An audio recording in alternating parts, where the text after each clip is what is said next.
Paz do Senhor, irmãos. Vamos abrir a nossa Bíblia, abre a sua Bíblia no Carta aos Gálatas, capítulo de número 2. Estaremos dando continuidade aqui ao nosso estudo, a Carta aos Gálatas.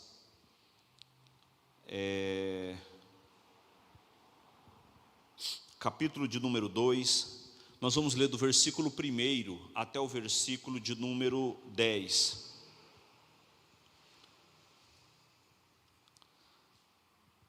Gálatas, capítulo 2, verso 1 até o versículo de número 10.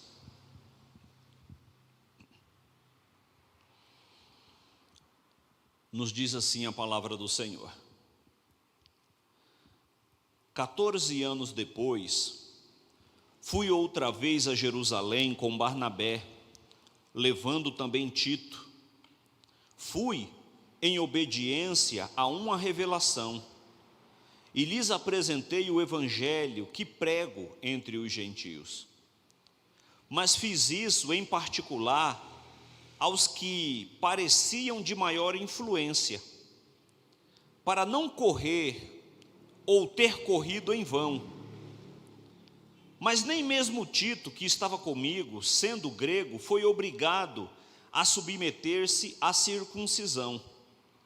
E isto surgiu por causa dos falsos irmãos, que se haviam infiltrado para espreitar a liberdade que temos em Cristo Jesus e nos reduzir à escravidão. A esses não nos submetemos por um instante sequer, para que a verdade do evangelho permanecesse entre vocês. E quanto àqueles que parecia ser alguma coisa, o que eles foram no passado não me interessa. Deus não aceita a aparência do homem. Esses, digo, que pareciam ser de maior influência, nada me acrescentaram. Pelo contrário, quando viram que me havia sido confiado o evangelho da incircuncisão, assim como a Pedro foi confiado o evangelho da circuncisão, pois aquele que operou eficazmente em Pedro para o apostolado da circuncisão, também operou eficazmente em mim para com os gentios. E quando reconheceram a graça que me foi dada, Tiago, Cefas e João, que eram reputados coluna, estenderam a mim e a Barnabé a mão direita da comunhão, a fim de que nós fôssemos para os gentios, e eles fossem para a circuncisão. Somente recomendaram que nós lembrássemos dos pobres, o que também me esforcei por fazer. Amém. Então, o tema de hoje é a busca pela liberdade. Veja, nós falamos nas últimas duas mensagens, registrada no capítulo 1, que Paulo, no primeiro momento, ele está defendendo a pregação autêntica do Evangelho, na primeira metade do capítulo 1. Na segunda metade desse primeiro capítulo, Paulo, ele começa a defender o seu apostolado. No início do capítulo 2 aqui, Paulo, ele está defendendo a liberdade em Cristo. Uma liberdade em Cristo, de maneira que nós não necessitamos de qualquer outra coisa para a salvação, exceto a fé em Cristo Jesus. Então, a primeira luta de Paulo pela liberdade cristã, ele se deu em uma assembleia que foi convocada na igreja de Jerusalém, conforme pode ser observado no capítulo 15 do livro de Atos dos Apóstolos. O capítulo 15 registra que a igreja ela se reúne justamente para tratar dessa questão, o fato de que Paulo e Barnabé estavam pregando o evangelho a a não-judeus, a gentios, que estavam se convertendo, e não havia por parte de Paulo e Barnabé uma palavra levando esses novos convertidos a observarem os princípios da lei de Moisés, tal como a guarda do sábado e a circuncisão. E muitos dos judeus convertidos que viram o que estavam acontecendo, combatia esse tipo de princípio que Paulo havia adotado. Então o segundo momento que Paulo enfrenta esse tipo de coisa é em seu encontro particular com o apóstolo Pedro. Se Paulo não houvesse se mostrado disposto a participar dessa batalha espiritual, a igreja do primeiro século poderia ter se tornado apenas uma seita do judaísmo, pregando uma mistura de lei e graça. Se a igreja de Cristo ela fosse fundamentada nos princípios que alguns novos convertidos judeus queria que fosse estabelecida, a igreja nada mais seria do que mais uma seita oriunda do judaísmo. Mas por causa da coragem de Paulo, o evangelho, ele permaneceu livre de qualquer legalismo e foi levado aos gentios de modo extremamente abençoado. Paulo, ele leva e apresenta nessa sua defesa a necessidade da libertação do legalismo religioso, de que as pessoas se desprendessem desse legalismo para servir a Deus de fato, para servir a Deus com toda a intensidade do seu ser. Eu quero chamar a atenção para 3 pontos aqui, que Paulo ele descreve no capítulo 2, nessa primeira leitura aqui que fizemos, entre o verso 1 e o 10, do capítulo 2, dessa carta que Paulo escreve aos Gálatas. Porque o primeiro ato de Paulo, ao chegar em Jerusalém, foi se reunir em particular, vamos assim dizer, com a liderança da igreja. E ele diz aqui que ele se reúne, quando ele chega em Jerusalém, com Pedro, com Tiago e com João. Isso ele diz no capítulo 1, 14 anos depois. 14 anos depois do quê? Depois da sua conversão. Lembra lá da conversão de Paulo? Nós falamos isso nas mensagens anteriores, né? Paulo se converte em Damasco. De Damasco ele vai para a Arábia, fica 3 anos na Arábia, volta para Damasco. De Damasco, nessa segunda vinda, ele tem que sair da cidade fugido. É ali que Paulo ele é retirado da cidade pelo um cesto, pelo muro da cidade. Paulo passa em Jerusalém e ele diz que fica apenas alguns dias em Jerusalém, e ele só viu 2 dos apóstolos de maneira ainda breve. Ele diz que viu apenas Pedro e Tiago, o irmão do Senhor, o irmão de Jesus. Mas ele fica poucos dias em Jerusalém, passa pela Cilícia, e depois ele vai para a sua terra natal, que era a cidade de Tarso.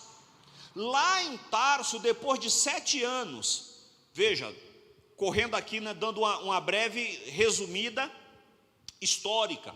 Depois de 7 anos, Barnabé vai ao encontro de Saulo, lá na cidade de Tarso, leva ele para a igreja de Antioquia, conforme você observa no capítulo 11 e no capítulo 13 do livro de Atos dos Apóstolos. Paulo ele vai para Antioquia, e de Antioquia o Espírito Santo direciona ele e Barnabé para fazer missões. E dali Paulo sai para o campo missionário, para a sua primeira viagem missionária, conforme Atos 13 descreve. É depois dessa primeira viagem, no final do capítulo 14, quando Paulo e Barnabé ele volta para a cidade de Antioquia. Quando eles voltam para Antioquia, é que todo esse problema acontece. E no capítulo 15, Paulo, Barnabé e Paulo pega também Tito e leva para se apresentar na igreja de Jerusalém, para que eles pudessem resolver esse problema. Veja, irmãos, de Antioquia a Jerusalém tinha uma distância de aproximadamente 500 quilômetros. Quando nós precisamos fazer uma viagem de 500 quilômetros, nós já torcemos o bico já, né? Quando você tem que se deslocar 500 quilômetros de um lugar para o outro, você já, rapaz, 500 quilômetros, puxa, eu vou de carro, né? 5, 6 horas de viagem aí de estrada, é chão, é uma caminhadinha boa. Ou dependendo, se for de avião, mais tranquilo, né? Meia horinha, 40 minutos, está chegando, né? Meia hora, 40 minutos. Agora, e a pé? E a pé, como é que faz? Paulo, juntamente com Barnabé e Tito, se desloca para Jerusalém para tentar resolver esse problema. E quando Paulo chega a Jerusalém, a primeira coisa, o primeiro ato de Paulo, a primeira atitude dele, que ele toma, é se reunir com Pedro, com Tiago e com João, para que antes dessa assembleia geral, que Paulo ia ter que se explicar diante de toda a igreja, mas antes dele se apresentar diante de toda a igreja, Paulo ele conversa em particular com Pedro, Tiago e João para explicar o que estava acontecendo. Então, depois de sua primeira viagem missionária, Paulo e Barnabé voltaram a Antioquia cheio de entusiasmo pela forma como Deus abriu aos gentios a porta da fé. Paulo estava extremamente empolgado por tudo aquilo que Deus ele havia realizado. No capítulo 14 do livro de Atos, no versículo 27, o texto diz assim, ó: quando chegaram a Antioquia, Paulo e Barnabé, né, voltando dessa sua primeira viagem, quando chegaram a Antioquia, reuniram a igreja e relataram tudo o que Deus havia feito com eles e como tinha aberto aos gentios a porta da fé. Então Paulo, junto com Barnabé, eles chegam extremamente entusiasmados por tudo aquilo que Deus havia realizado, por tudo aquilo que Deus estava fazendo. Mas os judeus legalistas de Jerusalém ficaram perturbados com o relatório dos dois missionários. Alguns judeus que estavam lá em Antioquia ficaram perturbados com isso e começaram a querer implementar, impor um legalismo religioso para aqueles novos convertidos gentios. Eu me lembro disso, isso me faz lembrar os anos 90 e também anterior, né, a isso, nas Assembleias de Deus, quando você se convertia, um culto, seja ele qual fosse, alguém levantava a mão, entregava a vida a Cristo, a primeira coisa que o pastor ou algum dos obreiros fazia, era chamar esse irmãozinho, essa irmã de lado aqui, e já prescrever uma lista daquilo que podia e daquilo que não podia. Ó, irmão, você aceitou Jesus, agora você não pode jogar mais bola, não pode jogar mais bola, não pode ir na praia, não pode colocar um short, não pode andar de bermuda por aí, as irmãs não podem usar mais calça, não tem que tirar o brinco, não pode cortar o cabelo. No primeiro dia que a pessoa se convertia, já tinha uma lista do que pode e do que não pode. Então o legalismo ele já era implementado já no primeiro dia de conversão. Os judeus que estavam em Antioquia, eles não se maravilham com o fato de que Deus abriu a porta da graça para os não-judeus, para os gentios. Mas eles estavam preocupados se os sábados estavam sendo guardados e se eles estavam se circuncidando. Assim foram até Antioquia, onde passaram a ensinar que era preciso os gentios tornar-se uns judeus antes de ser um cristão. No capítulo 15 de Atos, veja que o capítulo 15 de Atos e o capítulo 2 de Gálatas, Paulo ele está tratando basicamente, no capítulo 2 ele está escrevendo aos Gálatas, no livro de Gálatas, né? Mas ele está fazendo menção daquilo que aconteceu no final do capítulo 14 e começo do capítulo 15 de Atos, porque foi por causa desses judeus que Paulo teve que ir para Jerusalém para poder defender a fé desses irmãos, os gálatas que estavam se convertendo.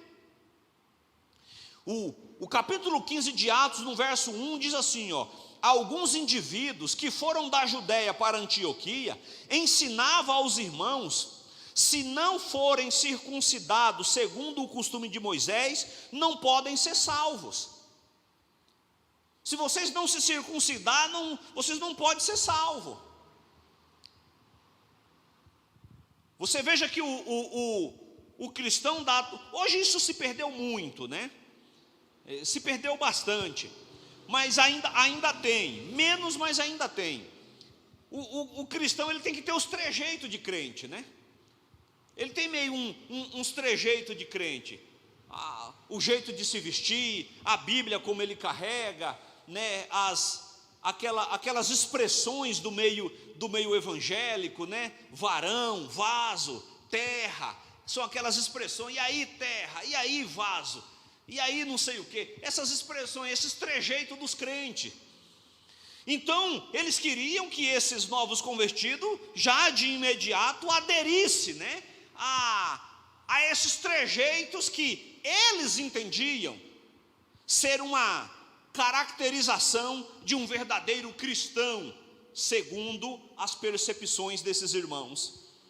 A circuncisão que exigiam dos gentios era um rito judaico importante, praticado de geração em geração desde Abraão. O que se submetia à circuncisão declarava que aceitava toda a lei judaica e assumia o compromisso de lhe obedecer. Na verdade, o povo judeu se esqueceu do significado interior desse ritual. Da mesma forma como algumas igrejas de hoje, o batismo perdeu o seu significado espiritual e foi transformado em um ritual exterior. A circuncisão, irmãos, era um símbolo de uma aliança entre o povo de Deus e Deus. No entanto, toda a simbologia da antiga aliança, ela aponta para algo que vai além do ato praticado. Mas Deus está tentando levar as pessoas a que o seu comportamento, o seu sentimento, esteja alinhado com a sua maneira de viver. Então, a circuncisão em si, mesmo no judaísmo, para Deus, não queria dizer muita coisa. Ela precisava vir acompanhada por um sentimento que de alguma maneira validasse o ato de se circuncidar. Na época do Antigo Testamento, na Antiga Aliança, havia algumas práticas que foram adotadas pelo povo durante muito tempo. Uma delas era que diante de um arrependimento, diante de uma demonstração pública de contrição, por uma tragédia, ou pelo seu arrependimento, pelo um ato praticado, as pessoas rasgavam as suas vestes, né? Colocavam uma roupa de pano de saco, cobria as suas cabeças com cinzas, e andava pelas ruas, né? Demonstrando para quem quisesse ver que aquela pessoa estava arrependida, estava com o seu coração quebrantado por alguma razão. Só que essa prática se tornou apenas um ritual na vida do povo, ao ponto de que o profeta Joel, em um determinado momento, olha para o povo e diz: olha, rasgai os vossos corações e não as vossas vestes. Não adianta nada rasgar as vestes, se o sentimento ele não for transformado. Não adianta circuncidar, não adianta guardar o sábado, porque isso se tornou apenas uma prática exterior. Da mesma forma, nos nossos dias, não adianta batizar, não adianta participar da ceia, não adianta nenhum ritual religioso, senão tiver acompanhado por um verdadeiro sentimento de arrependimento, de gratidão e de rendição ao nosso Senhor. Nada adianta. Pode tomar 1 litro de vinho, meus irmãos, no dia da ceia, que não resolve.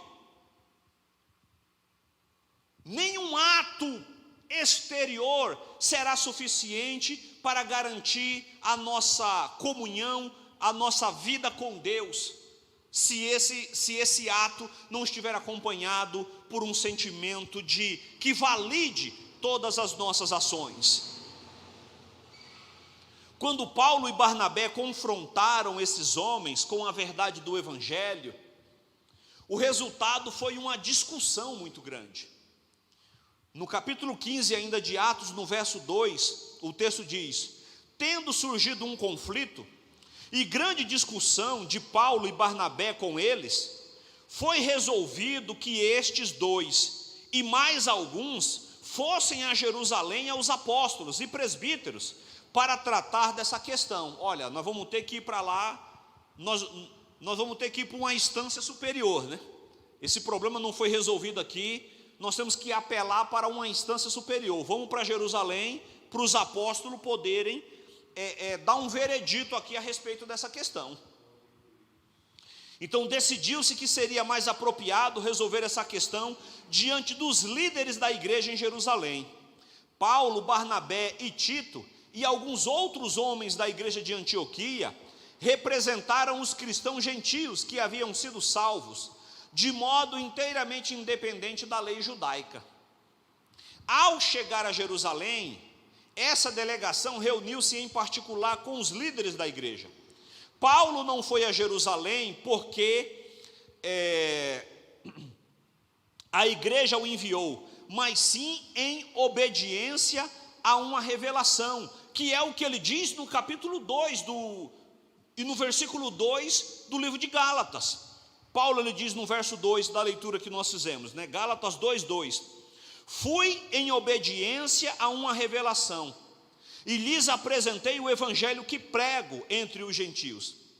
Mas fiz isso em particular aos que pareciam de maior influência, para não correr ou ter corrido em vão. O Senhor lhe deu sabedoria para se reunir primeiro com os líderes, a fim de que pudessem apresentar uma posição unificada na assembleia. Então Paulo procura Pedro, Tiago e João para explicar para ele qual era a mensagem que ele estava anunciando entre os gentios, e para que eles pudessem entender que aquela pregação era uma pregação alinhada com a mensagem de Cristo, e de que esse princípio deveria ser adotado para todos. Quando Paulo ele diz que ele fez isso para não correr ou ter corrido em vão, não significa que Paulo não estava certo da sua mensagem ou do seu ministério. Sua conduta a caminho da assembleia mostra que o apóstolo estava plenamente convicto da sua posição. Sua grande preocupação era com o futuro do evangelho entre os gentios, pois esse era o ministério específico que ele, havia recebido de Cristo.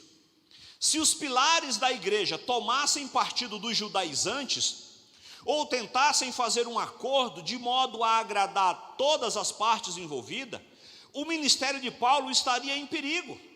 Seu desejo era conseguir a aprovação dos líderes antes de encarar a assembleia toda. Qual foi o resultado dessa reunião particular? Os apóstolos e presbíteros aprovaram o evangelho que Paulo pregava. Quando Paulo apresenta a sua mensagem, eles olham e dizem: olha, é isso, essa é a pregação, essa é a mensagem. Desprendendo-se das obrigatoriedades dos princípios da lei de Moisés. O segundo ato de Paulo nesse processo foi justamente já diante de toda essa assembleia, toda a igreja reunida, O relato histórico da assembleia de Jerusalém está registrado a partir do versículo 6 do capítulo 15 de Atos, até o versículo de número 21.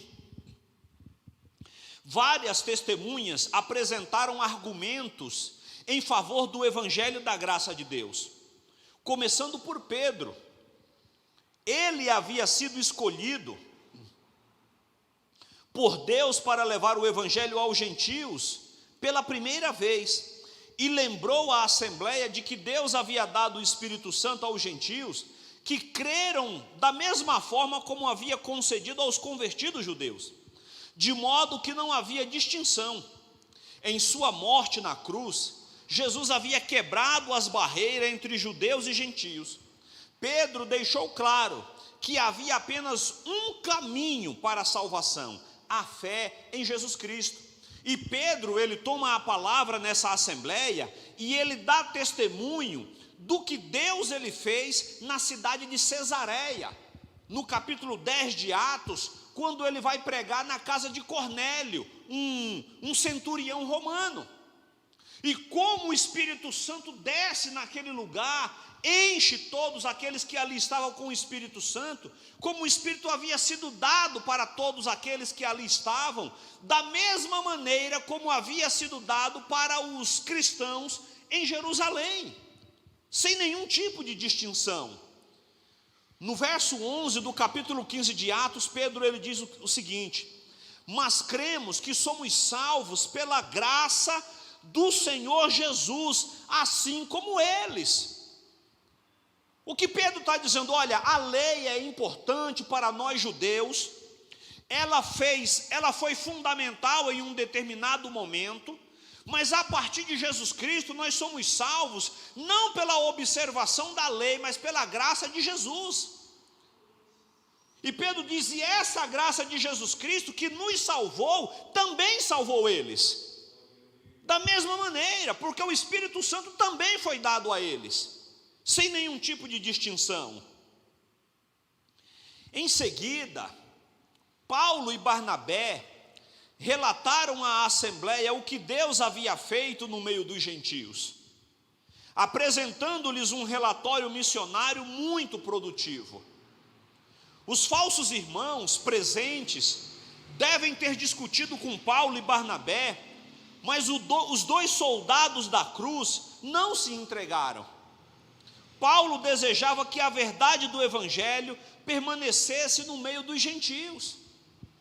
E é isso que Paulo ele está explicando quando ele escreve aos Gálatas, aqui na leitura que fizemos, no capítulo 2, no verso de número 5. Paulo ele diz em Gálatas 2,5: a esses não nos submetemos por um instante sequer, para que a verdade do evangelho permaneça entre vocês. Então aqueles que se opuseram ao evangelho da graça que Paulo e Barnabé pregava, Paulo diz, nós não nos submetemos a essas pessoas, porque eles estão de alguma maneira querendo anular a cruz de Cristo. Eles estão querendo colocar o evangelho mais algum tipo de coisa. E nós vamos chegar em alguns exemplos como esse um pouco mais adiante. Tiago, o líder da igreja, resumiu os argumentos e apresentou a conclusão da questão. Eu fico impressionado como Tiago, ele rapidamente, ele consegue exercer uma liderança sobre a igreja assim de uma maneira muito particular. Porque esse Tiago aqui, irmãos, que escreve a carta, e é o que traz a palavra final nessa reunião, no capítulo 15, entre o versículo 13 em diante. Esse Tiago, ele é o irmão de Jesus. Só que o Tiago, irmão de Jesus, ele não era dos 12. Ele não fazia parte dos 12. O Tiago, que fazia parte dos 12, era o irmão de João. E esse Tiago, irmão de João, já tinha sido morto no capítulo 12 de Atos. O capítulo 12 de Atos registra que Herodes manda matar Tiago à espada. e vendo que isso havia sido agradável aos olhos dos judeus, mandou também prender Pedro. Então Tiago, descrito por Paulo aqui, que Paulo chama esse Tiago de o irmão do Senhor.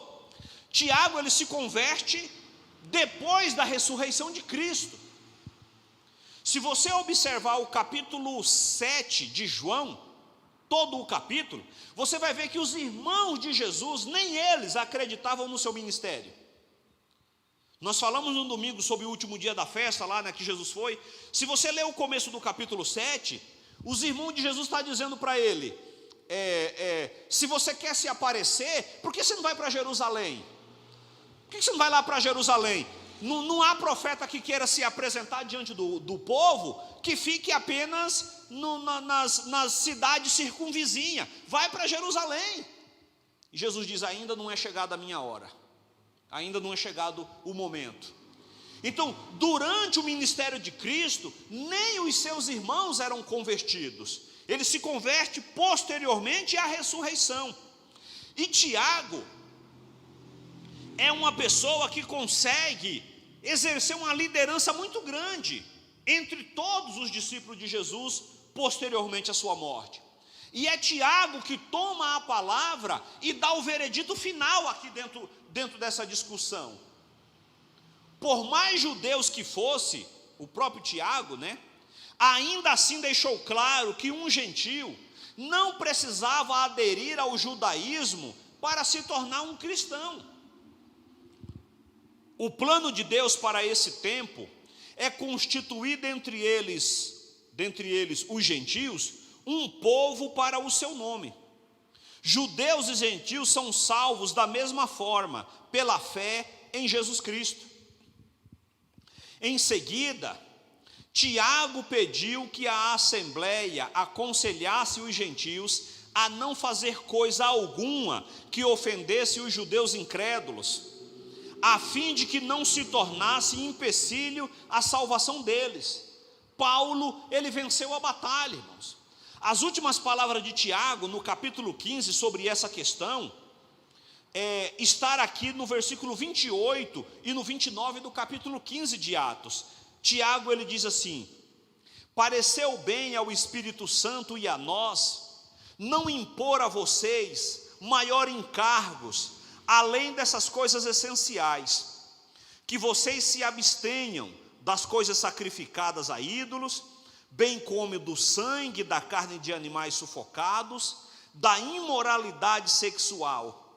Se evitarem essas coisas, farão bem.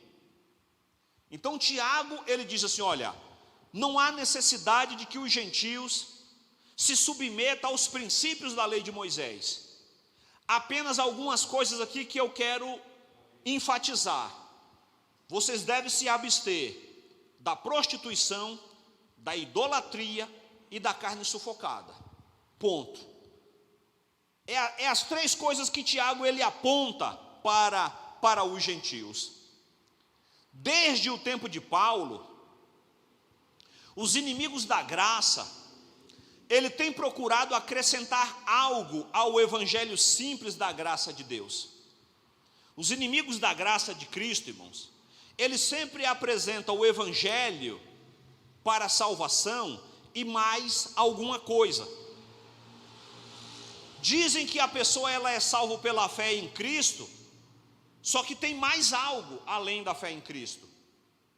As boas obras, os 10 mandamentos, batismo, associação a uma igreja, rituais religiosos. E Paulo deixa claro que esses mestres estão errados. Na verdade, o apóstolo profere uma maldição contra aquele seja homem ou anjo, que pregar qualquer outro evangelho diferente do evangelho da graça de Deus, cujo cerne, a centralidade é a pessoa de Jesus. Não, tem que aceitar a fé em Cristo, mas não pode mais jogar futebol. Também tem isso. É fé em Cristo e não pode jogar futebol. Não pode ser corintiano, senão não dá. Palmeirense ainda vai, talvez, né? Mas Corinthians logo não pode.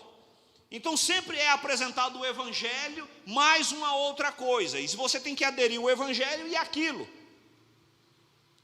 Nos nossos dias, hoje menos, mas nos nossos dias isso também não é diferente. As pessoas apresentam o evangelho, mas junto com o evangelho coloca outra coisa. Ó, tem o evangelho, mas tem isso aqui também, ó. Tem que pôr dentro do pacote isso aqui também. Para ser salvo tem que aderir. E Paulo, ele está justamente pregando a libertação, meus amados. Libertação desses preceitos religiosos, desses princípios que estavam, que tinha relação com o legalismo, e não com a mensagem do evangelho, não com a graça de Jesus Cristo. O terceiro ato de Jesus, dentro desse, de Jesus não, né, de Paulo, dentro dessa situação, é a sua confirmação pessoal. Os judaizantes queriam que os líderes da igreja de Jerusalém discordassem de Paulo. Contrastando com essa atitude, Paulo deixa claro que ele próprio não se impressiona nem com as pessoas, nem com os cargos dos líderes da igreja. A partir do verso 6 do capítulo 2 de Gálatas, Paulo ele trata sobre isso, né? Ele vai dizer: e quanto àqueles que parecia ser alguma coisa, o que eles foram no passado não me interessa. Deus, ele não aceita a aparência de homens. Paulo diz: eu não estou nem aí para aqueles camaradas lá. Se eles foram, se eles são reconhecidos, se são pessoas elogiadas, eu não quero nem saber disso. Então Paulo, ele contrasta esse tipo de situação.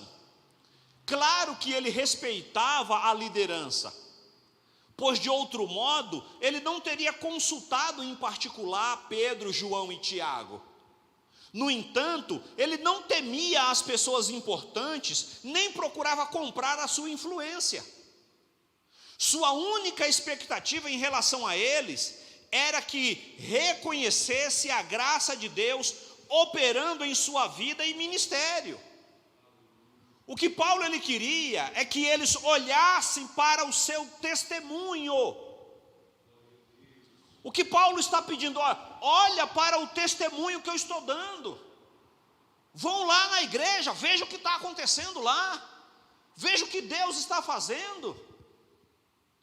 Veja como Deus abriu a porta do evangelho, da graça, para os gentios.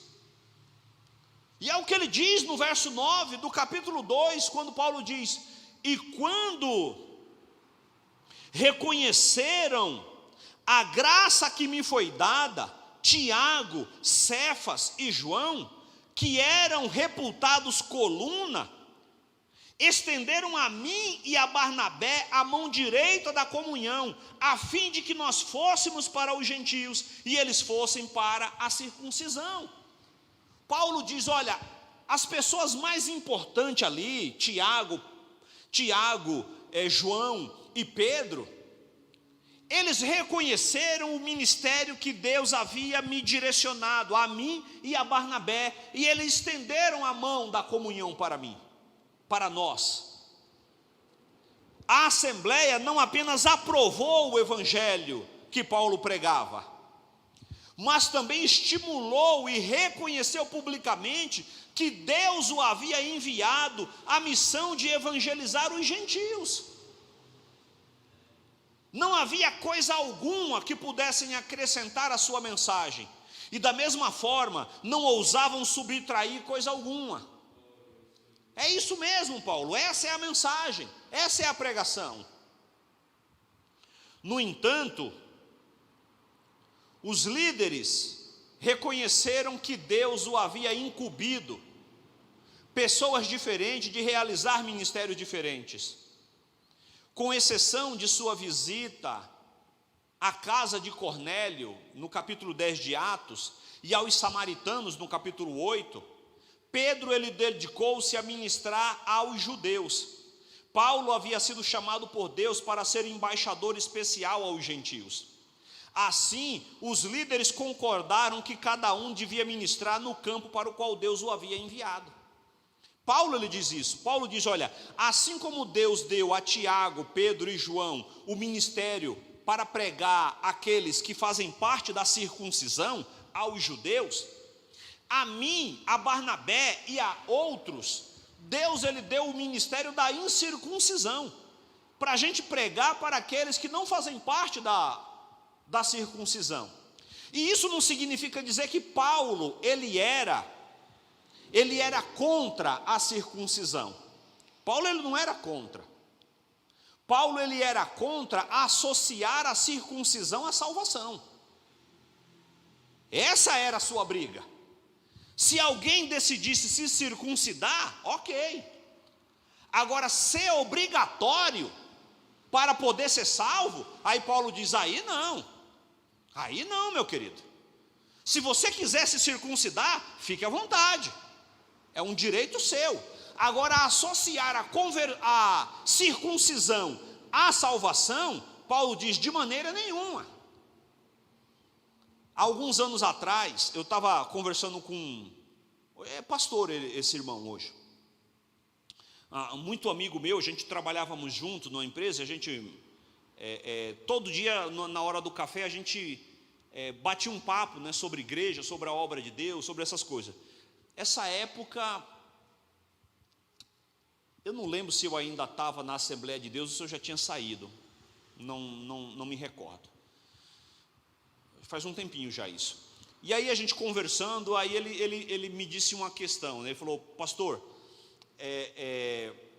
Deus ele tem me cobrado que eu preciso santificar mais a minha vida, né? E eu falei, isso é muito bom. Falei, santificação, vida de oração, leitura da palavra de Deus, isso são coisas que nunca é demais. Se você puder fazer o máximo que você conseguir fazer disso na sua vida, sempre será um benefício. Aí ele falou, pois é, e Deus ele tem me cobrado que eu tenho que fazer isso até mesmo na maneira de dormir. Aí eu já olhei para ele assim meio de lado, né? Já olhei meio de lado assim para ele. Falei, como assim? Aí ele falou, não, porque Deus ele tem me cobrado que um homem de Deus de verdade, ele tem que dormir de calça. Eu falei, não, peraí meu querido, peraí. Não me dá um chute na canela numa hora dessa não. Falei, Deus não tem te cobrado nada disso. Aí ele falou, não tem. Eu falei, não tem. Falei para ele, não tem, Deus não está te cobrando. Falei, se você quiser dormir de calça, durma. Se você quiser dormir de calça, durma, não tem problema nenhum. Você pode dormir de terno e gravata, se você achar mais adequado. Não, para mim me sentir bem, eu vou dormir de terno e gravata. Durma, não tem problema. Você não está cometendo nenhum pecado. Agora dizer que Deus está te cobrando isso, e que para ser santo tem que dormir de calça, Deus não está preocupado, irmão, se você dorme de calça, de short, de cueca ou pelado. Deus não está nem aí para isso não. Isso não é mais santidade ou menos santidade. Porque você acha que a roupa impede Deus de ver alguma coisa, irmão? A roupa, ela nos defende de nós. A roupa, ela serve para proteger um dos outros, não de Deus. Não é a roupa que impede Deus de ver o nosso corpo, irmão. Então não importa se a gente está de roupa ou sem roupa diante de Deus. Eu acho que para alguns crentes, se Jesus voltar e ele estiver no banho, meu irmão, ele fica. Se ele estiver tomando banho, fica. E se tiver marido e mulher no seu momento de intimidade, pronto, aí vai ser lançado no lago de fogo vivo. Porque como é que pode fazer um negócio desse? Não pode. Se Jesus voltar nessa hora, não escapa um. Eu acho que algumas pessoas acreditam nisso, não é possível. É sobre isso que Paulo está dizendo, meus amados. As pessoas elas querem apresentar o Evangelho e apresentar uma outra coisa que nada tem a ver com o Evangelho e colocar aquilo como uma obrigação. Jesus ele fala dos fariseus a respeito disso, ao dizer que os fariseus pegavam um fardo, amarravam um fardo pesado, insuportável, colocava no ombro das pessoas, mas eles mesmos nem com um dedo ajudavam a empurrar aquilo. E Paulo ele vem justamente para combater esse tipo de ensinamento, esse tipo de heresia, que não trazia qualquer benefício à mensagem do Evangelho. Muito pelo contrário, tornava-se um empecilho, um embaraço na vida de muitas pessoas. Aleluia. Para concluir, não há dúvida de que os judaizantes foram às igrejas da Galácia lançar as suas sementes de discórdia. E por esse motivo, Paulo teve de escrever a carta que estamos estudando. É por isso. É possível que tenha sido redigida essa carta quando o apóstolo estava em Antioquia, logo depois da assembleia em Jerusalém, justamente para sanar qualquer dúvida e para mostrar para os irmãos das igrejas da Galácia o que havia sido definido, o que havia sido acordado nessa assembleia que aconteceu em Jerusalém. Que nós olhamos, meus queridos, exclusivamente para a mensagem do Evangelho, para a mensagem da graça de Deus, porque a fé em Jesus Cristo, ela é suficiente, meus irmãos. A fé em Jesus Cristo, ela é suficiente. Há pessoas que ela tem uma maneira, e é um comportamento pessoal dela, e tudo bem, se a pessoa ela se sente bem. Por exemplo, tem irmãos que ele não se sente muito bem em vestir uma bermuda. Ok, não tem problema. Você não gosta? Não, eu não acho que fica bom. Tá bom, não tem problema nenhum. Ande de calça, não há problema. Mas é uma coisa pessoal daquela pessoa ali, daquele irmão, daquela irmã. Tem mulheres que não se sentem bem de calça. Ok, está tudo certo. Põe uma saia, põe um vestido, não tem nenhum embaraço nisso. O problema é quando você associa essas coisas com salvação, irmão. O problema é quando você diz que para ser salvo tem que se comportar tem que ser assim, se não for assim não é salvo. E Paulo diz, qualquer outro que pegar outro evangelho, além desse aqui, essas pessoas elas são malditas, diz Paulo. Seja considerado como anátemas. Que olhemos de maneira única e exclusiva para a mensagem do Evangelho da graça de Cristo em nós. Deus em Cristo abençoe a todos, meus irmãos. Glória a Deus.